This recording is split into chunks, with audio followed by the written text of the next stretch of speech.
Mas eu acho que eu fui escolhida pela psicologia, né? Eu acho mesmo que foi uma vocação.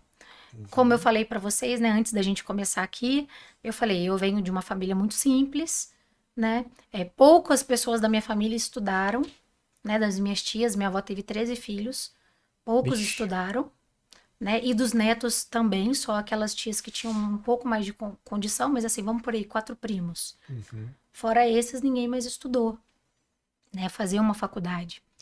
E aí as pessoas perguntavam, Dani, mas e aí, o que, que você vai ser quando você crescer? Eu falava, eu quero ser psicóloga, porque eu quero cuidar do coração das pessoas. Porque talvez tinha uma transferência com a realidade que eu vivia, né? Então eu vivia, o meu coraçãozinho lá sofrendo, né? De uma infância com um pai alcoólatra, enfim, com problemas de dependência química, a minha mãe sempre trabalhando muito, então a minha mãe sempre foi um exemplo de trabalho, sabe? Então minha Uhum. mãe criou a gente sozinha aí. E com os meus tios, né? Com as minhas tias, minha avó, então eu fui filha de vó também. Então, e eu falava, nossa, eu preciso estudar para ajudar essas pessoas a passarem por isso de uma forma menos dolorosa. E aí fui trabalhando, fui juntando dinheiro, vim fazer PUC, eu tinha dinheiro só para pagar 6 meses, consegui uma bolsa de alunos carentes. E aí eu fui ser monitora, né? Eu tinha projeto de extensão, que eu ganhava uma grana. Então, depois eu consegui um estágio remunerado na prefeitura. E as coisas foram caminhando. E aí depois eu me formei já empregada pelo Cadastro Único, que é o Bolsa Família. Então, eu fiquei 7 meses depois de formada no Bolsa Família. E aí o Paulo falava, Dani, você precisa fazer clínica. Eu falava, não, mas eu não penso em clínica. Mas por quê? Porque eu não tinha dinheiro para ter uma clínica. Então eu pensava assim, era uma negação, né? Eu me auto-sabotava aí. E aí eu comecei com 2 cadeiras de plástico do salão de festa, que o Paulo era síndico, e uma mesinha lá que eu trouxe da época da República. E o Paulo falava, não, você tem que abrir clínica, você tem que ter o seu consultório, e assim eu fui. E aí isso foi crescendo, crescendo. Mudei de sala, fui para uma sala maior. Minha agenda, graças a Deus, sempre foi muito próspera. E aí hoje eu tenho a clínica de psicologia integrativa que oferece atendimentos de qualidade. Todas as minhas psicólogas têm pós-graduação para atender essas pessoas que não têm condição de pagar uma terapia. Porque hoje quem faz terapia é elitizado, né? Uhum. Aí quem ganha 1, 2 salários mínimos que faz terapia não consegue São quantos sustentar. psicólogos que trabalham contigo, São Dani? 6 terapeutas, 6 terapeutas. cada uma de uma vertente. Eu tenho uma sala de massoterapia, que depois que eu fiquei doente do quadril, eu descobri o quanto a massagem tem 1 milhão de benefícios. Aí tem lá escaldapés, aí eu tenho abri um home care, e aí a gente oferece atendimento de qualidade humanizado para as pessoas. E o cunho disso tudo é sempre propagar a qualidade e a acessibilidade de todas as pessoas. Então, assim, a nossa missão é ajudar pessoas, né? Então, eu tenho convênios com as empresas e parceiras da cidade que a gente atende os funcionários, né? Melhora Uhum. processos, enfim. Ô, Dani, tem uma coisa na tua fala aí que me chamou muita atenção. Hum. Você falou que queria ser psicólogo para cuidar do coração das pessoas. Por que não a mente? Porque o coração é só um órgão, né? Na verdade, a gente sente muito pelo coração. E as pessoas falam muito disso, né? Só que elas não Uhum. entendem que é só um órgão. E a gente, mentalmente, que manda isso aqui para aqui. Uhum. Né? Por que quando as pessoas têm crise de ansiedade, elas sentem o coração apertado? Mas é angústia pré-cordial, aquilo tá apertado aqui dentro. Ah, mas tem uma bola aqui, é ansiedade, é medo, é insegurança. Não sente no cérebro, sente nos demais Exatamente. órgãos humanos, né? Exatamente, mas Estômago, né? associa, né, ao coração. Por isso que quando eu era criança, ingênua e não sabia de nada, eu falava, meu coração dói de tristeza, né? Então eu pensava, então eu preciso cuidar de pessoas que não dão o coração delas também. Então, enfim, estamos aí, 9 anos de formada, esse é o meu 10º ano, estou muito feliz, né? Mas E, vai ter que ter festa, hein? opa, vamos comemorar, Vai né, ter com o que ter DJ. festa. Opa! É, Animação. Marcelo. E E a cerveja o gelada, hein, Paulo? Trata de gelar essa E o Paulo cerveja que aí. vai financiar, tá? Ah, melhor ainda. Ô, Dani, você sentiu então, assim, pelo que a gente tá ouvindo da sua breve história, Uhum. é uma história com muita luta, Sim, muita força, muita gana, determinação. sim. E você sentiu que nesse caso o seu companheiro ele te ajudou nesse aspecto de virada de chave? Muito. De se falar assim, eu não queria mexer com clínica, falou assim, não, é esse o É. foco, Eu caminha falo, nesse sim, eu sentido. falo pro Paulo que se eu tô onde eu tô é porque nós caminhamos juntos essa Uhum. trajetória, né? Que ele acredita nos meus sonhos, ele me bota pra cima, ele fala: "Ah, você quer fazer tal coisa? Vamos lá, vamos Seu fazer". psicólogo.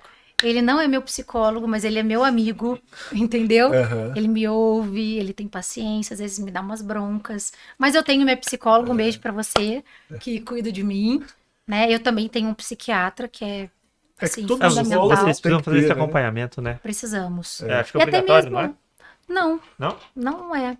É. Mas até mesmo pelas cargas que a gente traz, né, no Sim. decorrer da vida, isso, a gente acaba replicando isso no nosso comportamento, né? Ô, Tânia, como curiosidade, você, antes dessa mudança para clínica, Hum. você queria e pensava em que você que seria o quê?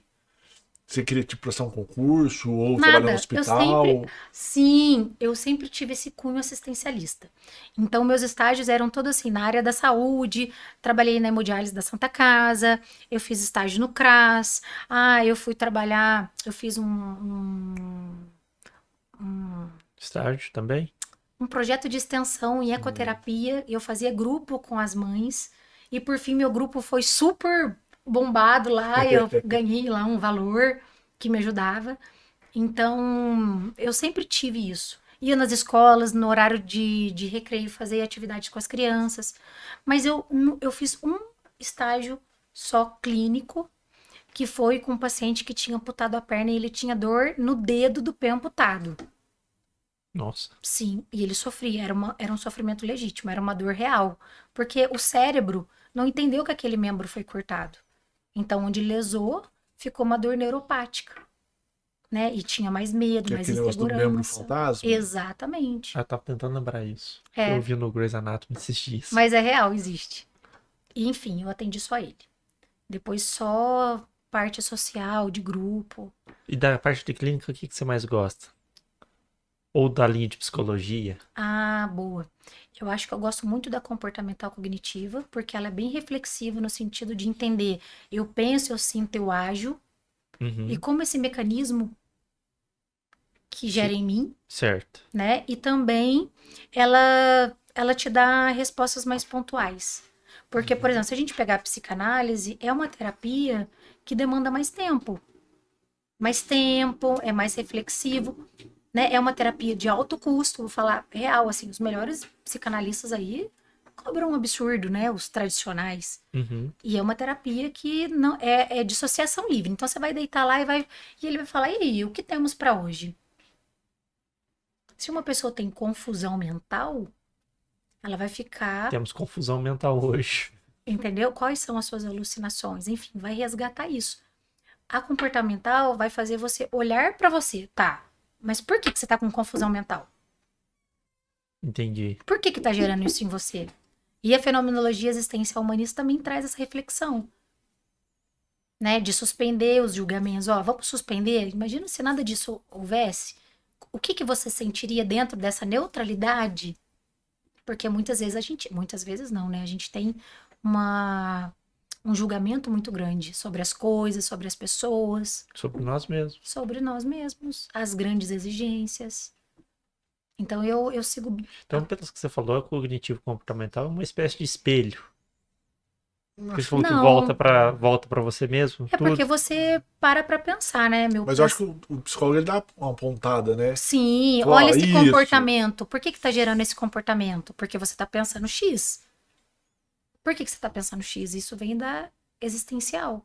Uhum. Né? E a comportamental vai lidar com comportamentos. Nós somos. Eu falo, gente, a pessoa pode falar o que ela quiser, mas o comportamento dela fala muito mais sobre ela. Né? Então, por isso que a comportamental cognitiva vem aí mesmo para você poder olhar para o seu comportamento e ver o que isso gera em você. Né? Então, eu gosto muito. Eu acho que dá bastante resultado. Eu acho que traz calma para o Mas paciente. bastante resultado em um curto espaço de tempo em relação às outras ou não? Sim, Elas têm tomadas de consciência mais rápido.